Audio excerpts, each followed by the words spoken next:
katoa. Te ora Flavel. Tēnā koe, Mr. Speaker, kia ora tātou katoa. Tēnā koutou haramai I ngā pōnei ki te wharepāre mata, ki te wakarongo ki ngā kōrero. Me te mōhio no hoki ko hoitahi koutou me ngā minita ki te kōrero mo te āhuatanga o te take hohunu nei. Kia kaue kōrero mo tēnei pere tōna kotahi, ngari ko te nui o te mamai, kai roti te ngākau, mo te āhuatanga tuatai, ai, tā koutou tūpuna. Engari, mo te āhuatanga o tā koutou whakakotahitanga I raro I te korowai o te whakatohe. Ngari taihu ake nei, māku tēnā e kōrero. Hoi anō, he ki te ngā kanui ka hoki ngā mahara ki te hunga kua ngaro e homa, ki te rau ngā pāpā o Mani, ka mutu kia matenga, ko rātau ko ngaro atu te tirohanga kanui. Hara mai me te āhuatanga o ngā pare kawa kei runga I a kūtau. Kaua kia mokomoko I tōna kotahi. I te mea, a rā nōna whakatipuranga ko ngaro atu e kāre kite I te āhuatanga o tēnei rā. Noira tēnā tērā kōrero. Kei te pāpā, mi tai tēnā koe,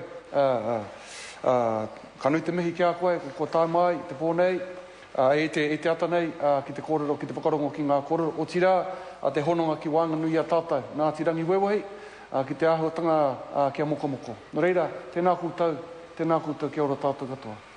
Mr. Speaker, e kore au e whakatoro I ngā kōrero kia roa. Kei te rere te wā, te tikanga me whakamana I tēnei pire. Kia tere tōna haere, ai runga I tōna horahi. Engari, kia huri atu ki te reo Pākehā mo te wā poto nei, hei whakakōpani I te āhuatanga taku kōrero. Mr. Speaker, I heard earlier that Mr. Tauhenare talked about the sort of historical context, which was, I suppose, a pardon back in 1992, and what are we doing here today? And I think that the title of this bill tells it all. The terms of the 1992 pardon did not expressly restore the character, the mana and reputation of Mokomoko and all of his uri. And because it did fail to do so, conversely it added to the stigma and the shame felt so strongly by the descendants of a man wrongfully labelled as a murderer. Mr. Speaker, I've got a couple of links here with some of the people in the gallery. Of course, recently we had the settlement of Ngā Tokotoru, Ngāti Rangiwewe, Ngāti Tapuika and Ngāti Rangi Te Aorere. And they came through the door. And one part of the Rangiwewe settlement is around the pardon to Kereopa Te Rau. And of course, Kereopa Te Rau, as other speakers have said, was a Rangiwewe and was a disciple of Te Ua Haumene, and the founder of the Pai Marire, I suppose, faith, if you like. And the other speakers have talked about the consequences that happened to Kereopa. In the sense, actually it all fell on Mokomoko, but Kereopa was involved in terms of the murder of Wagner. I think that I want to make, sort of, in my short contribution, is to think about sort of two things, I think, that have really come to light. The first thing is to say that there were some serious consequences of that whole episode that many people would not know about. Of course, other speakers have said the first consequence for Whakatohea was that the rangatira Mokomoko was arrested, tried and hanged in 1866 for Wagner's murder. And a consequence was that, I suppose, his execution was only the beginning of Te Whakatohea's punishment. The government then confiscated, as I understand it, about 490,000 acres, and then basically banished the so-called rebels to about 20,000 acres at Oropape and the general reserve out there. But I think that the Minister of Māori Affairs has highlighted an issue which I tend to support, which is around the fact that I suppose amongst the internal things that happen, and I talked a little bit about that this morning at the Tūhoi settlement, that this particular issue is a little bit different around settlements that we know of, around the loss of land, sure, that has to be dealt with, and around the loss of life, which has to be dealt with as well. Reputation is one thing, which I suppose goes hand in hand there, but I think that it is a worrying episode that, in a sense, the people that are in this gallery, and they have expressed it, I understand, on more than one occasion, believe that their issues are separate from those of Whakatohea. And in some senses, they need to have a right to have a say about that. Mr. Speaker, I was in a former life an educator, and one of the things I used to do was to go, a very good one, excellent one. Mr. Speaker, thank you, Mr. Mallard.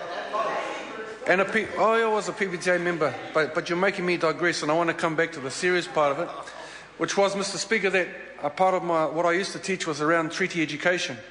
And one of the resources that I had was a video, which I think is actually very relevant to today, because from memory, the video was called One Nation, One People, or One People, One Nation. It was about an hour-long documentary which actually went over this whole issue in 1 hour. It showed and talked about the stories, it talked to the actual members of this whānau about their story. And I was taken by that video, and I used it because it talked about, sure, the arrival of the settlers, and there's some role-playing in there about the settlers having farming days and so on, and the loss of land, but the actual impact on the people. But I think that one of the interesting parts of that video was to actually talk about this issue, which probably has been swept under the carpet and kept hidden. I suspect that, for all intents and purposes, while one might say that they are a part of the whakatohe, and far be it for me to sort of put this on the table, but it's out there already, so the ministers made it available, that for all intents and purposes that these people have also suffered internally under the korowai of te whakatohea. Now, that's a pretty strong statement for somebody from Ngāti Rangiwewe to make, but I think that that's at the point of the exercise, and therefore it should be put out there. And I hope that, with support from the Minister, that we can look at that issue, such as the feeling and such as the depth of feeling that is held by this whānau, and I think should be rightly acknowledged. The last part I want to say, Mr. Speaker, is that, as other speakers have said, it's not every day, and it's a little bit of a contradiction, me speaking English, but it's not every day that you have bills that come through the House that expressly want their bills to be put into Māori language. I want to acknowledge that. Me mihi rā ki a kūtakatoa, I whakaaro ake mo tērā o ngā kaupapa, he mea nui tērā, hei tauira mo ngā pire katoa ka tae mai ki roto i tēnei whare pāre mata. Mena ka ea i a kūtau, tērā pēr, ko etahi iwi ka whai atu i tērā tauira. Reira, kāre he kōrero i tuatu o tērā, ko te second reading tēnei, ka waiho ake ki te mutunga mai. Mā reira, ka tāia te ki, ko mana, ko ea, ko tutuki, waiho tērā ki reira. Tēnā kūtau, kia ora tātou. Katrina Shanks. Mr. Speaker, it's my pleasure to take a very brief call on this bill today, not because it isn't important, because it is a very